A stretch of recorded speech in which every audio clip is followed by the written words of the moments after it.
Hello, everyone. Welcome back to OpenLine. We're talking about the January 6th hearings. We are playing some clips from the hearings yesterday. And the next clip I want to play is talking about online threats. And so our guest is Dr. John Weil, political science professor at MTSU. He's joining us via Zoom. So I want to play this clip, and then we'll come back and talk some more about all of this. But this is, again, about online threats, about 3 minutes long. Some who have since been indicted for their involvement in the attack on the Capitol also responded. One of them posted on the 19th, quote, "Calling all patriots, be in Washington, D.C., January the 6th. This wasn't organized by any group. DJT has invited us, and it's going to be wild." Some of the online rhetoric turned openly homicidal and white nationalist, such as, "Why don't we just kill them, every last Democrat, down to the last man, woman, and child? And it's time for the day of the rope. White revolution is the only solution." Others realized that police would be standing in the way of their effort to overturn the election. So one wrote, "I'm ready to die for my beliefs. Are you ready to die, police?" Another wrote on the Donald.win, "Cops don't have standing if they're laying on the ground in a pool of their own blood." The Donald.win was an openly racist and anti-Semitic forum. The Select Committee deposed that site's founder, Jody Williams. So some shocking stuff there, some brutal stuff. What, yes. Dr. Weil, what do you think when you're hearing that? Well, let's start with sort of a disclaimer that, that many of these sites you can't necessarily control every nut who might get on them, and that may or may not have reflected, the intention. I'm sure there were people who went to D.C. who never saw that, never intended that. But, I'm a strong advocate of the First Amendment. I contribute regularly to First Amendment Encyclopedia, which is online at MTSU. But one exception to freedom of speech is something known as true threats. If you are actually making a threat against a particular individual or group of individuals, and you're not it's not a joke, that is not freedom of speech.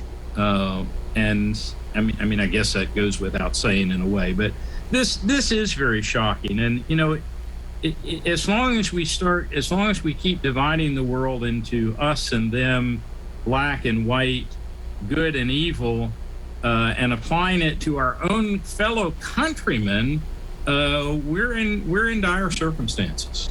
Yeah, Democrat, kill every last one. I mean, there are some scary things there, and hopefully that is the most fringe of the fringe. And you don't know what nut was on there, but we can't keep walking up to this line. I mean, hopefully by talking about it, exposing it, condemning it, we can kind of move on from this. Is that kind of what this whole process is?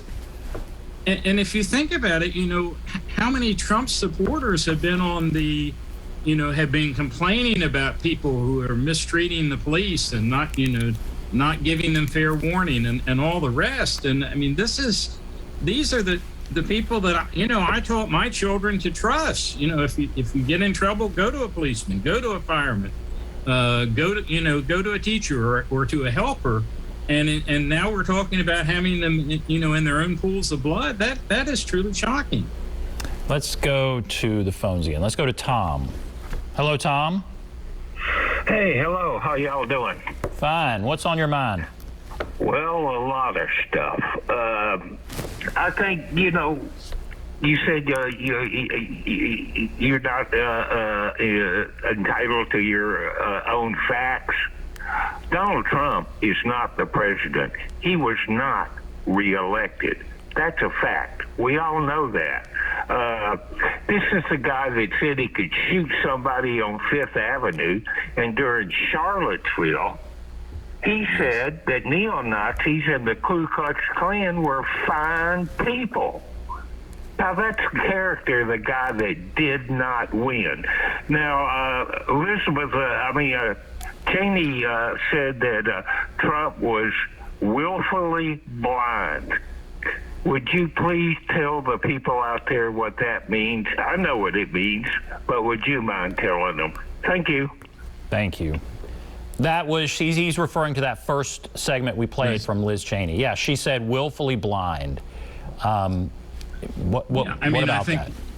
I think what she means is he either knew that he had lost the election, or he went to such efforts to get anyone who would affirm what he wanted that he in fact blinded himself. You know, if you're president of the United States, you got a lot of information.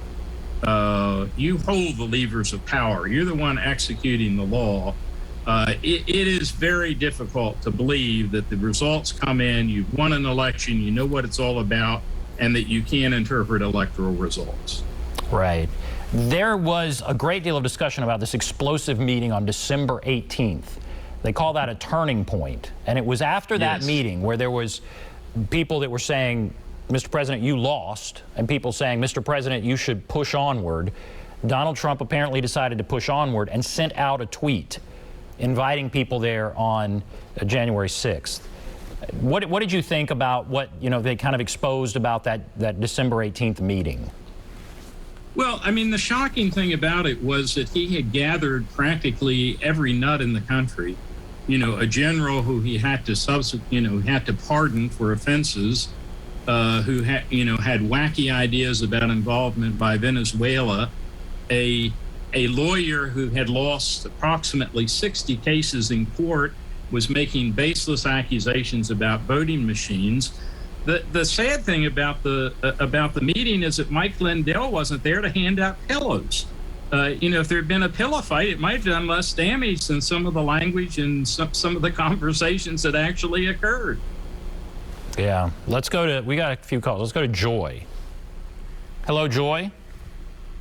Hi, it is my opinion that the way to change something is with your vote. I'm against protesting where it's the Democrats or the Republicans. Protesters has really gotten out of control when people go to Supreme Court judges yelling and hollering, or other people, or whatever the circumstance may be. It is out of control. Obey our laws. Killing, threatening to kill is against our law, and it's also against God's law. So protesting, Democrats and Republicans come together, pass some laws. It's getting out of control. Thank you. Joy, thank you. I'm just going to go to another. Of course, it's a right to protest, but it has to be peaceful. That's where this went. Right. That's where this went totally wrong. That's right. Let's go to HD. Hello, HD. Yes. Go right ahead. Trump was supposed to turn over his records when he was elected, and he didn't. And so all other presidents had no problem of turning over their records, money records, and Trump thought he could get by with it, and he did, and he's even his daughter said that he didn't win the election, and then he stirred up all this other stuff and riots and everything.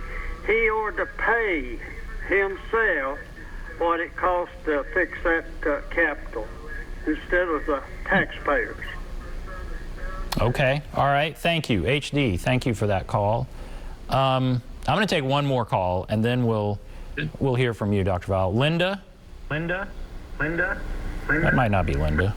She's on line too. Linda, hello? Yes. Go right ahead. I just was wondering if you could talk a little bit more about sedition. What is that? It's not something we hear commonly. What is it, and what does it involve? And just talk a little bit more about that, please. Okay. Sedition, that's certainly a charge that could come up. How likely is it? Tell us about sedition. Sedition is basically the act of, or the participation in the act of trying to overthrow the government in an illegal or a violent fashion. Sedition laws we haven't had that many in our history. Sometimes they've been abused.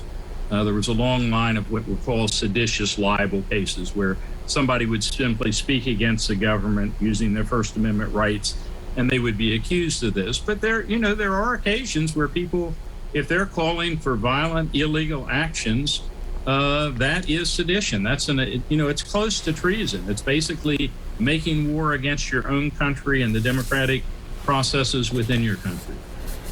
Do you think they're trying to build a case for sedition?